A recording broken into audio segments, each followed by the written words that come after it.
ታዲያስ ጓዶች እንደምናችሁ ደህና ናችሁ? የበሱ ፍቃድ ተገኘ ወደ አመት ነኝ። ዛሬም እንደተለመደው በዘመንና ወሬ ፕሮግራሞቻችን ላይ ልናወራ ነው። መሪዎችን ያጨባበጠው ይህ ድንቅ ሰው በእለቱ በዛ መድረክ ላይ እየዘለለ ቢዘፍንም ታዳሚው ግን አንድ ግራ የሚያጋባ ነገር ያደርጋል።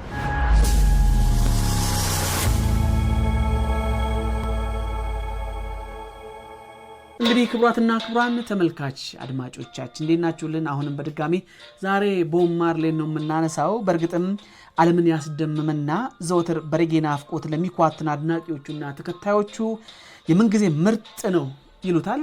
ይህ ሰው እንግዲህ ምዕራባውያኑ ሶስተኛ ዓለም ብለው በሚጠሩት ጃማይካ ተወልዶ በትንሽ መንደር ውስጥ ተገኝቶ ዓለምን ያስደመመ ድንቅ ሙዚቀኛ ነው።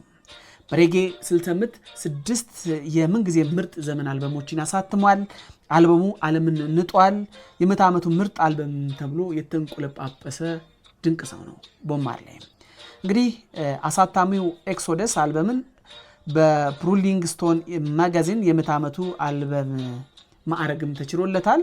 ዋን ላቭ የተሰኘው ሙዚቃው በተለይ እጅግ ከመወደዱም በላይ ፍቅር የሰው ልጅ የደም ስር እንደሆነ በደም ያሳየበት ያስተሳሰረበት ዘፈኑ ነው። እንግዲህ በዚህ ሙዚቃው በዚህም ስራው በቢቢሲ ወርልድ ሚውዚክ ኦፍ ሚሊኒየም ምርጥ የሙዚቃ ማዕረግም ያገኘ ሙዚቃ ነው። እንግዲህ ከትንሽ መንደር ካንዲት የደሃ ሰፈር በቅሎ በሙዚቃ መሪዎችን ያጨባበጠው ይህ ድንቅ ሰው በአሜሪካኖቹ ሬዲዮ በወቅቱ ሙዚቃዎች የተቀነቀነለት ብቸኛ ጥቁር የነፃነት ንጉስ የሬጌው ነቢይ ሮበርት ላስት ማርሌ ወይም ቦብ ማርሌ ነው።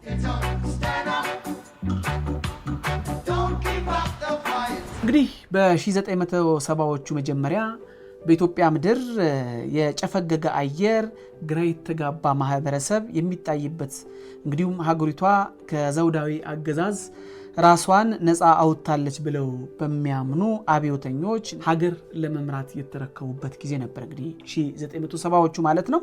ዛሬም ድረስ ኢትዮጵያ የተስፋይቱ ምድር ናት ብለው እንግዲህ በዛ ወቅት የሚያምኑ ራስታ ፋሪያኖች የሚጓጉላትን እንግዲህ እንደነ ራስ ኩንተስ ያሉ ጀማይካውያን በእግራቸው ስቲል እስካሁን የማይረግጧት ሻሸመኔ ላይ የሚኖሩ የራስታ ፋሪያን ሀገርም ነች ኢትዮጵያ። ከተማቸው ደግሞ ሻሸመኔ። እንግዲህ በ1970ዎቹ አካባቢ የሬጌው ሙዚቃ ንጉስ ቦብ ማርሌ ወደ አዲስ አበባ በድንገት ነበር የመጣው።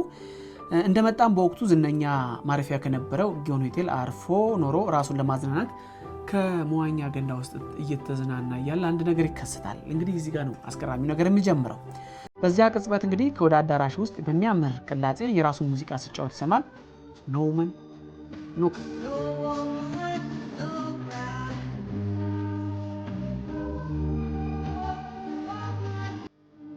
የሚለው ሙዚቃ እንግዲህ ኢትዮጵያውያን እየተጫወቱት እሱ እንግዲህ በሚወዳት ከተማ ላይ ይህን በመስማቱ እየተገረመ ነው። እንግዲህ በኋላም የአበሻ ሙዚቀኞች ሲጫወት ያላመነው ቦብ ማርሌ ወደ ባንዱ በፍጥነት በመሄድ በሚሰማው ድምጽና ቅላጼ ደስታውን መቆጣጠር አቅቶት የራሱን ሙዚቃ ከታዳሚው ጋር ቁጭ ብሎ እየተወዛወዘ ይከታተለዋል። እንግዲህ ይህ ሙዚቃ በሚያምር ቅላጼ በተመስጦ የሚያቀነቅነው ደግሞ በወቅቱ ሙሉቀን መለሰ ነበረ። በእርግጥም አቀንቃኙ ሙሉቀን መለሰ ኖመን ኖክራ የሚለው ሙዚቃ ሲጫወት ለታዳሚ ያቀረበ እንጂ የዚህ ሰፈን ንጉስ ቦብ እዛ አዳራሽ ውስጥ መኖሩን በፍጹም አልተጠራጠረም ነበር። የሚገርመውና እውነታው ግን ቦብ ማርሌ የራሱን ዘፈን በአንድ ኢትዮጵያዊ ሙዚቀኛ በደንብ ሲጫወት ማዳመጡ ነው። በኋላ ሙዚቃውን እየተጫወተ የነበረው ሙሉቀን ሙዚቃውን ተጫውቶ ጨፍረው ታዳሚዎቹ አጨብጭበውለት ሲያልቅ ቦብ ማርሌ ግን በፍጥነት ወደ መድረኩ ተስፈንጥሮ ይወጣና ሙዚቃ ጃም ማድረግ እንደሚፈልግ ለሙዚቀኞች ለባንዱ ይነግራል። ይፈቀድለትና ሙዚቃውን ጊዮን ለታደሙ ታዳሚያን ያቀርባል። እንግዲህ በወቅቱ ጃም ለማድረግ ስቴጁን ከተረከበ በኋላ የዘፈነው ሙዚቃ ጌታ ስታንድ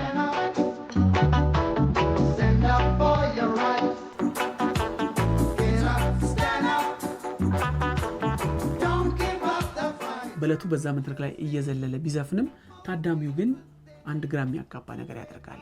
ቦብ ማርሌ መሆኑን አልተረዱም። ከመድረክ እንዲወርድ ያስገድዱታል። ሙዚቀኞቹም ይሳቀቃሉ።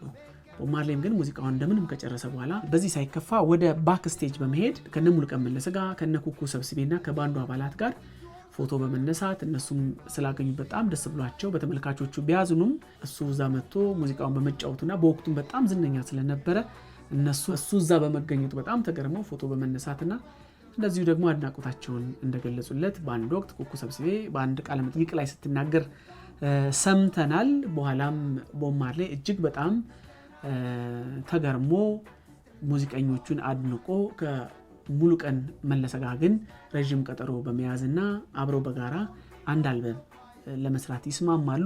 ይህም አልበም ሻሸመኔ የሚል ስያሜ ሰጥተውት ለመስራት ነበረ ፍላጎት የነበራቸው። ከጊዜ በኋላ ቦብ ማርሌ ከሀገር ይወጣል። ከሀገር ወጥቶ ጋሚ ኢትዮጵያ ውስጥ የተለያዩ ፕሮግራሞች ማዘጋጀት ስለሚፈልግ ኮንሰርት ለማዘጋጀት ኦፊሻሊ ጠይቆ ይፈቀድለትና ሂልተን ሆቴል ይመስለኛል እዛ መጥቶ መድረክ ይዘጋጃል።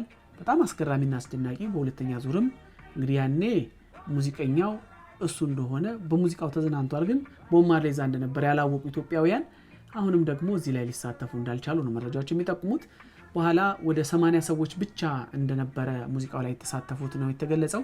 እነሱም የተለያዩ ሀገራት ዲፕሎማቶችና የከፍተኛ መንግስት ባለስልጣን ሰዎች ናቸው። በሱ ኮንሰርት ላይ መታደም የቻሉት ለምንድነው ተብሎ ሲጠየቅ በወቅቱ ሲናገሩም ደርግ ሀገሪቷን እየመራ ስለነበረ ቦብ ማርሌ ደግሞ የንጉሱ አድናቂ ስለነበረ የአንበሳና የንጉሱን አርማ ይዞ መድረክ ላይ ቢወጣ እኛ እዛ መድረክ ላይ ደግሞ ብንሳተፍ በደርግ መንግስት ያስጨርሰናል ብለው የአዲስ አበባ ታዳሚው ስለፈሩ መገኘት ሳይችሉ እሱ ግን 80 ሰዎች ብቻ ያን የመሰለ ኮንሰርት አቅርቦ እንደተመለሰ ነው የሚነገረው።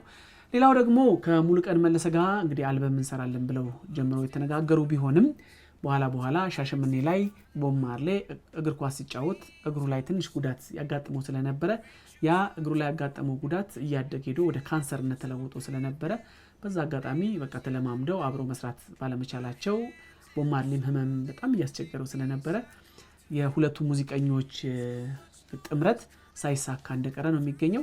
በነገራችሁ ላይ ቦብ ማርሌ ሻሸመኔ ብቻ አይደለም፣ ሻሸመኔ ሲመጣ ወደ ወንዶ ገነትም ጎራ በማለት በጣም ተደስቶ ተዝናንቶ ሪፍሬሽ አድርጎ የሚመለስበት ስፍራ እንደሆነም ነው የሚነገረው። እንደ ወንዶ ገነት ላይ በነበረው ቆይታ ዙምባቤ የሚል አልበምም እንደሰራ በአንድ ወቅት ሲናገር ተደምጧል።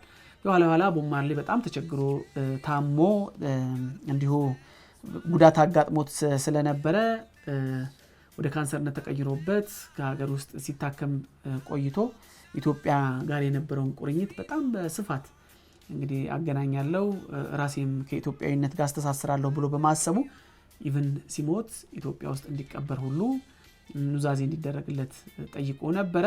ያው እንደምታውቁት ሳይሳካ ቢቀርም እዛው በትውልድ ሀገሩ ቢቀበርም ማለት ነው።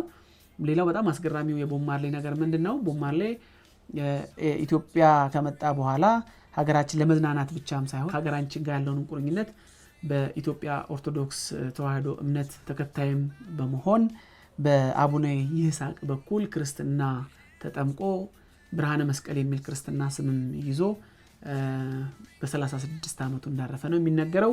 የራስታ ፋሪያን እምነቱን ቀይሮ ማለት ነው።